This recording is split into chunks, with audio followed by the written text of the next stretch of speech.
कोई खेत की सारी सब्जियां दान दे रहा है, तो कोई हर रोज सैकड़ों गरीबों को मुफ्त भोजन करा रहा है।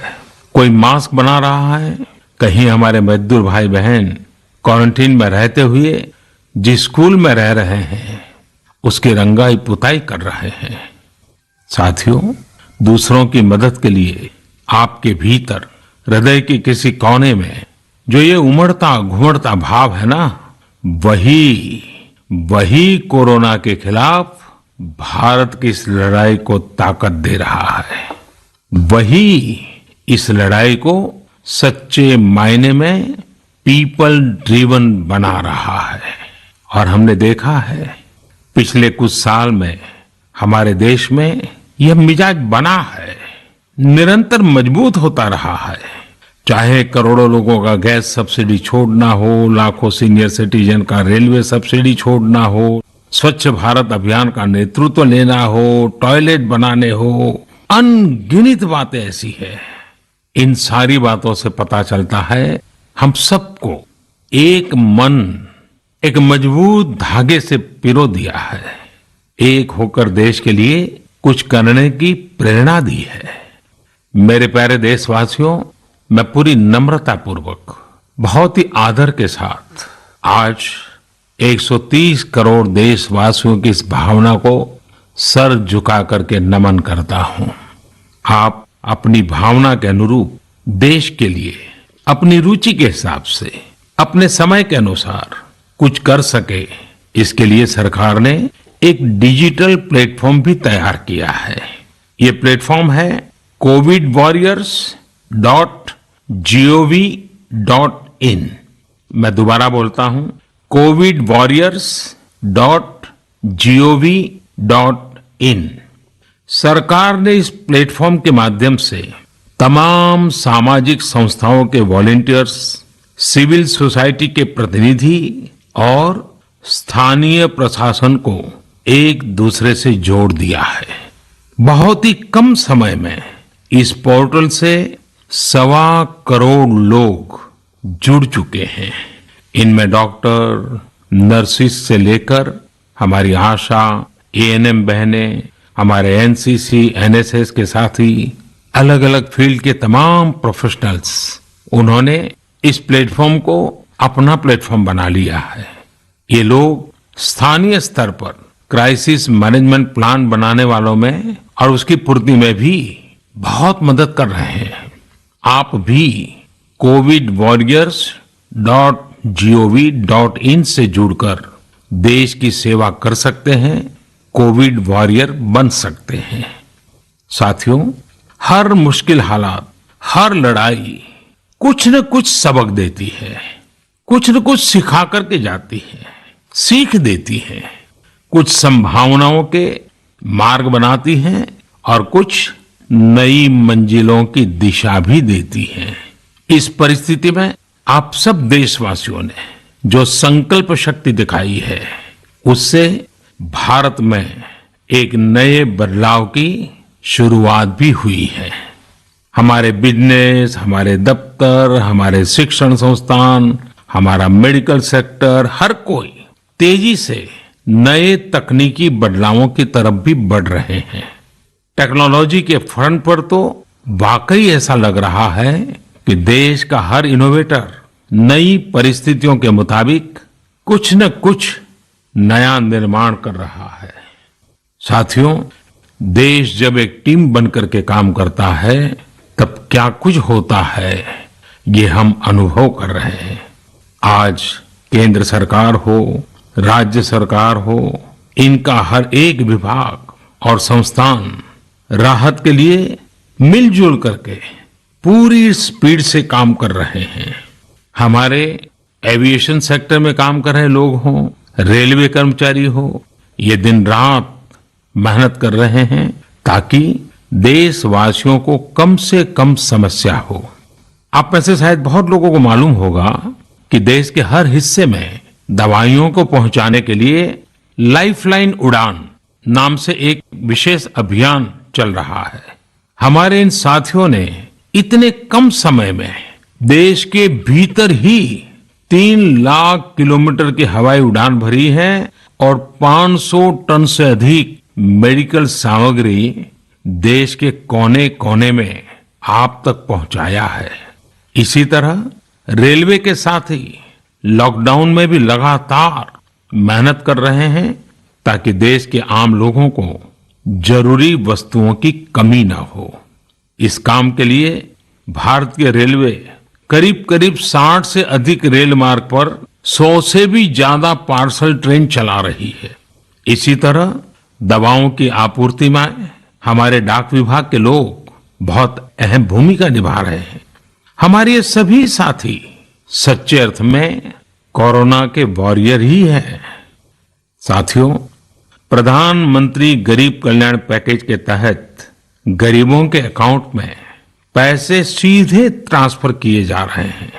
वृद्धावस्था पेंशन जारी की गई है। गरीबों को 3 महीने के मुफ्त गैस सिलेंडर, राशन जैसी सुविधाएं भी दी जा रही हैं। इन सब कामों में सरकार के अलग अलग विभागों के लोग, बैंकिंग सेक्टर के लोग एक टीम की तरह दिन रात काम कर रहे हैं। और मैं हमारे देश की राज्य सरकारों की भी इस बात के लिए प्रशंसा करूंगा कि वो इस महामारी से निपटने में बहुत सक्रिय भूमिका निभा रही है। स्थानीय प्रशासन, राज्य सरकारें जो जिम्मेदारी निभा रही हैं, उसकी कोरोना के खिलाफ लड़ाई में बहुत बड़ी भूमिका है। उनका ये परिश्रम बहुत प्रशंसनीय है। मेरे प्यारे देशवासियों, देश भर से स्वास्थ्य सेवाओं से जुड़े लोगों ने अभी हाल ही में जो अध्यादेश लाया गया है, उस पर अपना संतोष व्यक्त किया है। इस अध्यादेश में कोरोना वॉरियर्स के साथ हिंसा, उत्पीड़न और उन्हें किसी रूप में चोट पहुंचाने वालों के खिलाफ बेहद सख्त सजा का प्रावधान किया गया है। हमारे doctor, nurses, paramedical staff, community health workers और ऐसे सभी लोग जो देश को कोरोना मुक्त बनाने में दिन रात जुटे हुए हैं, उनकी रक्षा करने के लिए ये कदम बहुत जरूरी था। मेरे प्यारे देशवासियों, हम सब अनुभव कर रहे हैं कि महामारी के खिलाफ इस लड़ाई के दौरान हमें अपने जीवन को, समाज को, हमारे आसपास हो रही घटनाओं को एक फ्रेश नजरिए से देखने का अवसर भी मिला है। समाज के नजरिए में भी व्यापक बदलाव आया है। आज अपने जीवन से जुड़े हर व्यक्ति की अहमियत का हमें आभास हो रहा है। हमारे घर में काम करने वाले लोग हों, हमारी जरूरतों को पूरा करने के लिए काम करने वाले हमारे सामान्य कामगार हों, पड़ोस की दुकानों में काम करने वाले लोग हों, इन सब की कितनी बड़ी भूमिका है, हमें ये अनुभव हो रहा है। इसी तरह जरूरी सेवाओं की डिलीवरी करने वाले लोग, मंडियों में काम करने वाले हमारे मजदूर भाई बहन, हमारे आस पड़ोस के ऑटो चालक, रिक्शा चालक, आज हम अनुभव कर रहे हैं कि इन सब के बिना हमारा जीवन कितना मुश्किल हो सकता है। आजकल सोशल मीडिया में हम सब लोग लगातार देख रहे हैं कि लॉकडाउन के दौरान लोग अपने इन साथियों को न सिर्फ याद कर रहे हैं, उनकी जरूरतों का ध्यान रख रहे हैं, बल्कि उनके बारे में बहुत सम्मान से लिख भी रहे हैं। आज देश के हर कोने से ऐसी तस्वीरें आ रही हैं कि लोग सफाई कर्मियों पर पुष्प वर्षा कर रहे हैं। पहले उनके काम को संभवतः आप भी कभी नोटिस नहीं करते थे। डॉक्टर हो, सफाई कर्मी हो, अन्य सेवा करने वाले लोग हो, इतना ही नहीं, हमारी पुलिस व्यवस्था को लेकर भी आम लोगों के सोच में काफी बदलाव हुआ है। पहले पुलिस के विषय में सोचते ही नकारात्मकता के सिवाय हमें कुछ नजर नहीं आता था। हमारे पुलिसकर्मी आज गरीबों, जरूरतमंदों को खाना पहुंचा रहे हैं, दवा पहुंचा रहे हैं। जिस तरह से हर मदद के लिए पुलिस सामने आ रही है, इससे पुलिसिंग का मानवीय और संवेदनशील पक्ष हमारे सामने उभर करके आया है, हमारे मन को झकझोर दिया है, हमारे दिल को छू लिया है।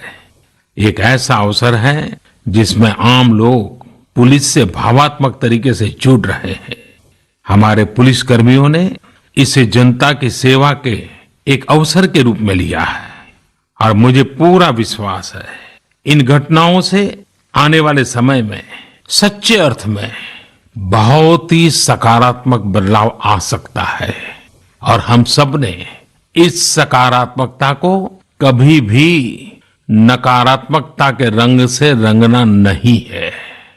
साथियों, हम अक्सर सुनते हैं प्रकृति, विकृति और संस्कृति। इन शब्दों को एक साथ देखें और इसके पीछे के भाव को देखें तो आपको जीवन को समझने का भी एक नया द्वार खुलता हुआ दिखेगा।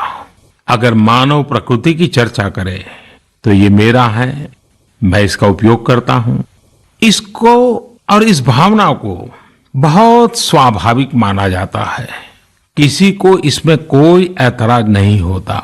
इसे हम प्रकृति कह सकते हैं। लेकिन जो मेरा नहीं है, जिस पर मेरा हक नहीं है, उसे मैं दूसरे से छीन लेता हूं, उसे छीनकर उपयोग में लाता हूं, तो हम इसे विकृति कह सकते हैं।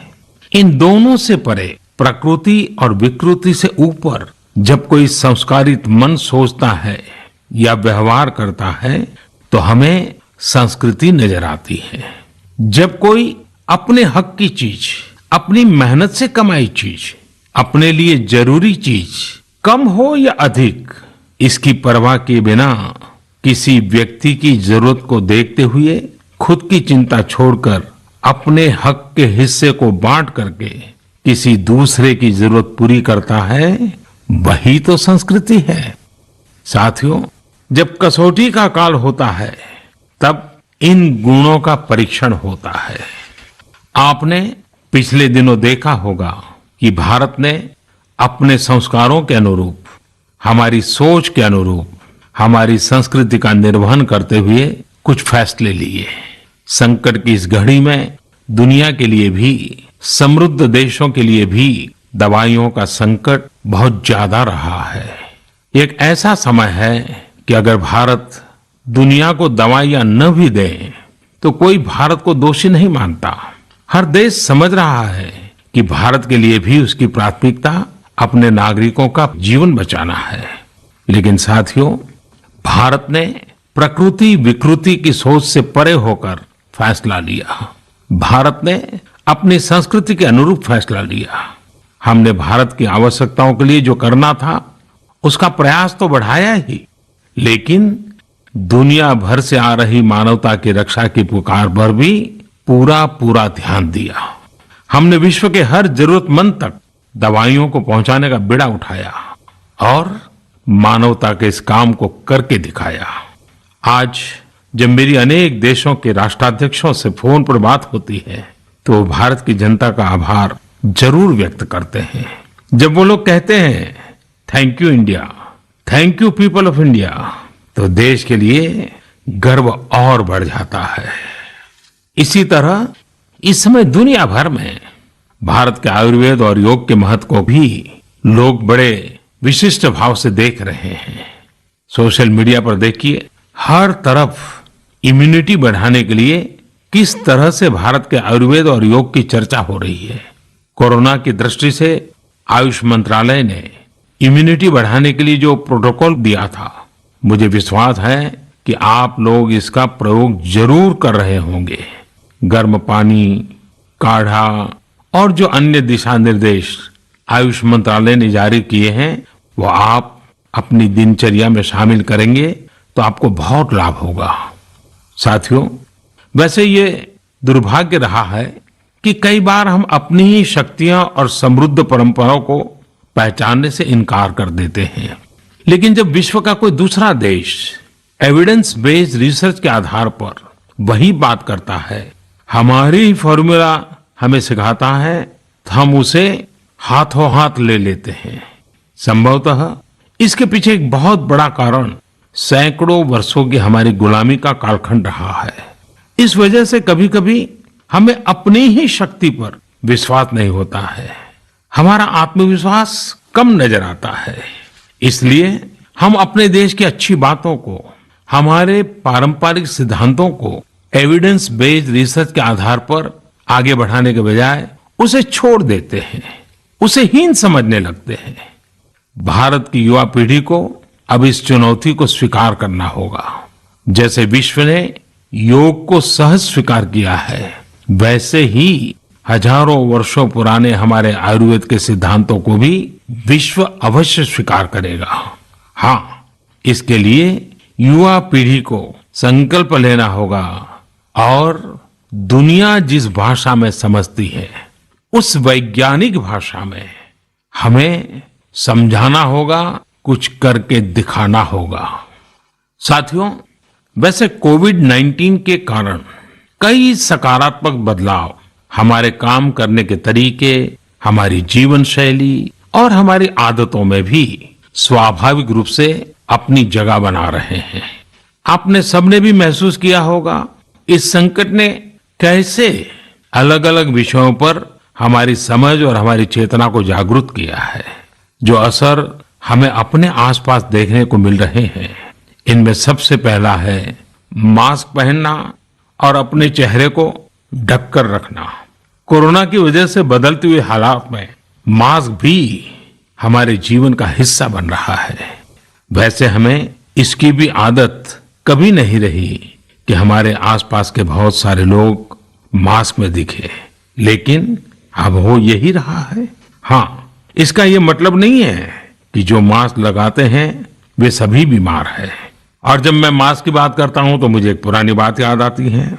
आप सबको भी याद होगा, एक जमाना था कि हमारे देश के कई ऐसे इलाके ऐसे होते थे कि वहां अगर कोई नागरिक फल खरीदता हुआ दिखता था तो आस पड़ोस के लोग उसको जरूर पूछते थे, क्या घर में कोई बीमार है?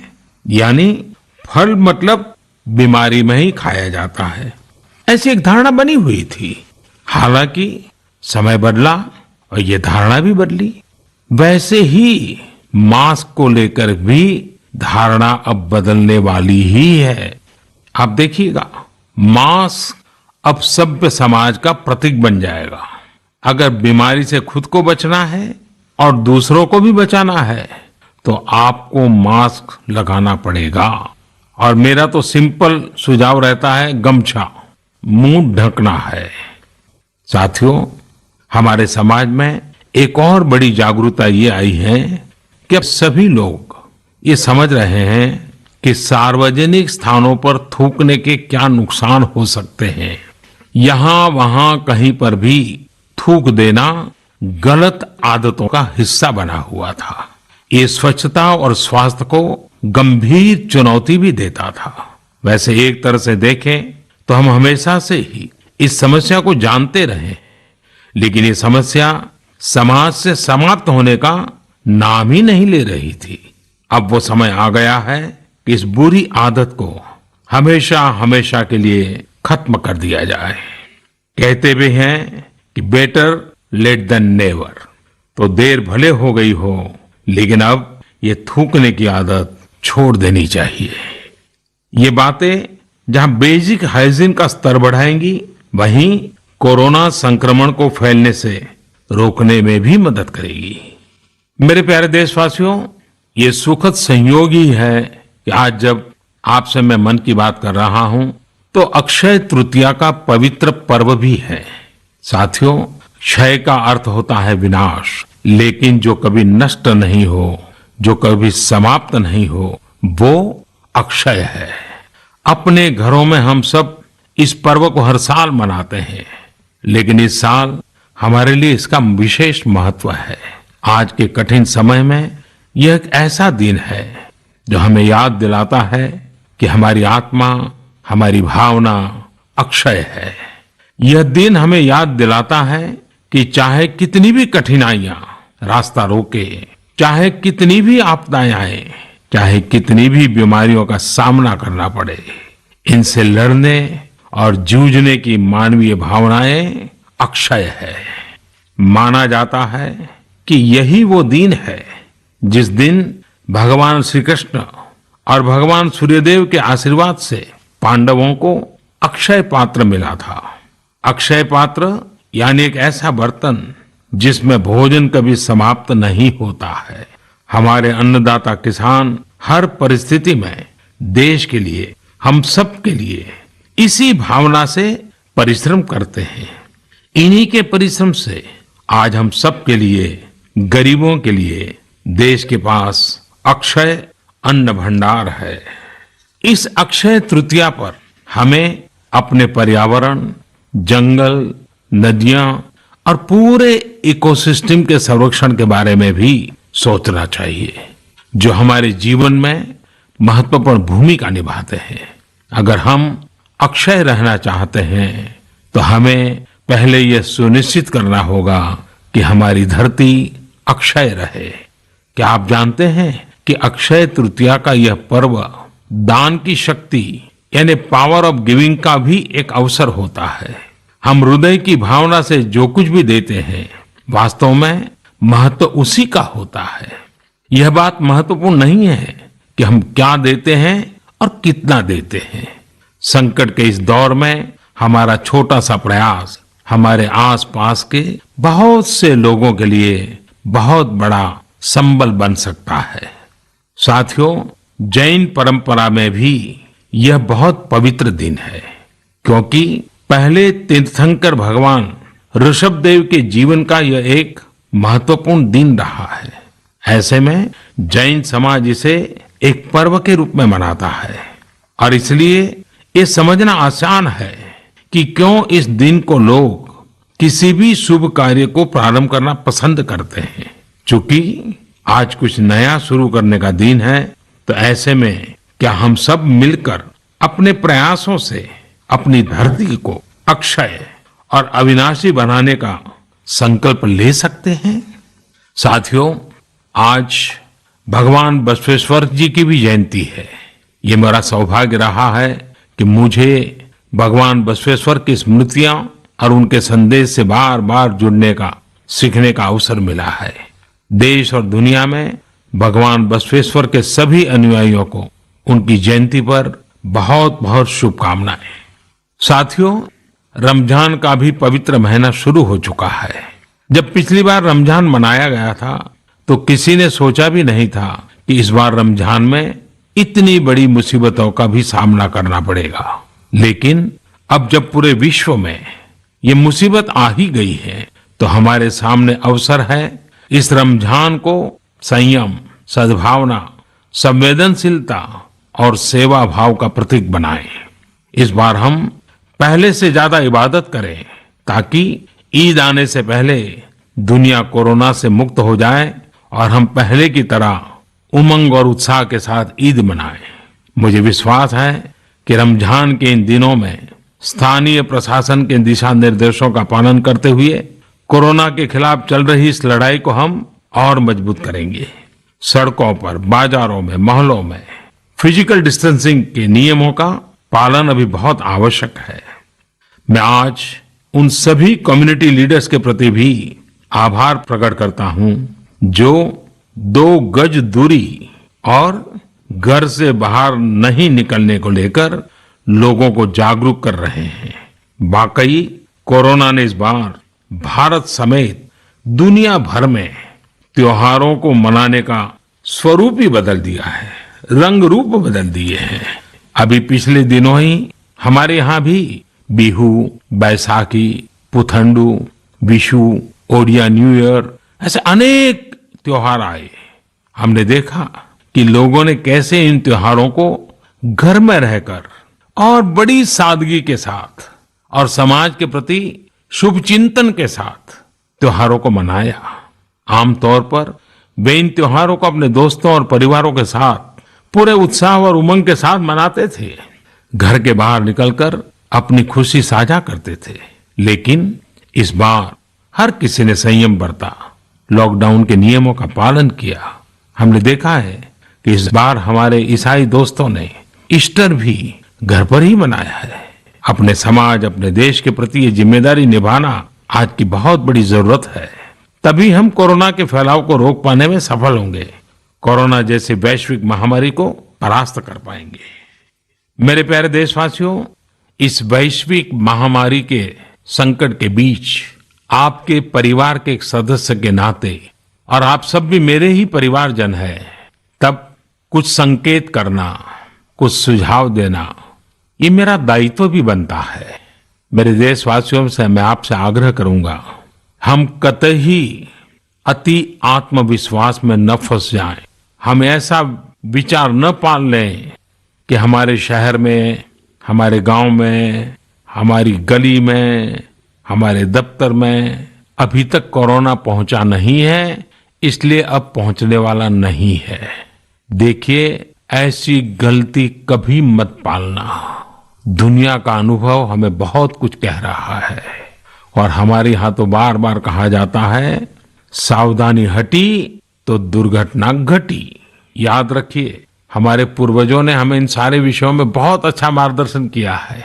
हमारे पूर्वजों ने कहा है, अग्नि ही शेषम ऋण शेषम व्याधि शेषम तथैव च पुनः पुनः प्रवर्धेत तस्मात् शेषम न कार्येत। अर्थात हल्के में लेकर छोड़ दी गई आग, कर्ज और बीमारी मौका पाते ही दोबारा बढ़कर खतरनाक हो जाती है। इसलिए इनका पूरी तरह उपचार बहुत आवश्यक होता है। इसलिए अति उत्साह में स्थानीय स्तर पर कहीं पर भी कोई लापरवाही नहीं होनी चाहिए। इसका हमेशा हमेशा हमने ध्यान रखना ही होगा। और मैं फिर एक बार कहूंगा, 2 गज दूरी बनाए रखिए, खुद को स्वस्थ रखिए। 2 गज दूरी बहुत है जरूरी। आप सबके उत्तम स्वास्थ्य की कामना करते हुए मैं मेरी बात को समाप्त करता हूं। अगली मन की बात के समय जब मिले, तब इस वैश्विक महामारी से कुछ मुक्ति की खबरें दुनिया भर से आए, मानवजात इन मुसीबतों से बाहर आए, इसी प्रार्थना के साथ आप सबका बहुत बहुत धन्यवाद।